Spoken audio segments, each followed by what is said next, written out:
चित्र के पीछे एक गुप्त दरवाजा था। दरवाजे को खोलते ही अर्जुन और उसके दोस्तों ने देखा कि वहां एक गुप्त सुरंग थी।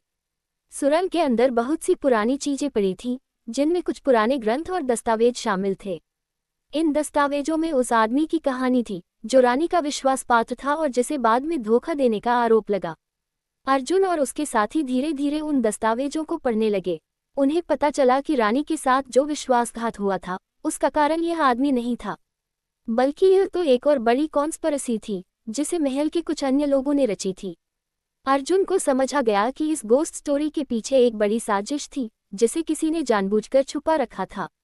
इस नई जानकारी ने अर्जुन को और भी उत्साहित कर दिया। उसने अपने दोस्तों के साथ मिलकर इन दस्तावेजों को गांव के बुजुर्गों के सामने पेश किया। गांव के लोग इस सच्चाई को जानकर हैरान रह गए। उन्हें पहली बार पता चला कि इस गोस्ट स्टोरी के पीछे का सच कुछ और ही था। गांव में एक सभा बुलाई गई जिसमें अर्जुन ने अपनी पूरी यात्रा और इस गोस्ट स्टोरी के पीछे छुपे रहस्यों को उजागर किया। इस सभा के बाद गांव के सभी लोग अर्जुन की तारीफ करने लगे। उन्हें महसूस हुआ कि अर्जुन ने न केवल एक भूतनी की आत्मा को शांति दिलाई, बल्कि गांव के इतिहास में छुपे हुए कई रहस्यों को भी उजागर किया। इस गोस्ट स्टोरी की वजह से अर्जुन की बहादुरी और उसकी खोजबीन के किस्से दूर दूर तक फैल गए। गांव के लोग अब महल को एक ऐतिहासिक धरोहर के रूप में देखने लगे।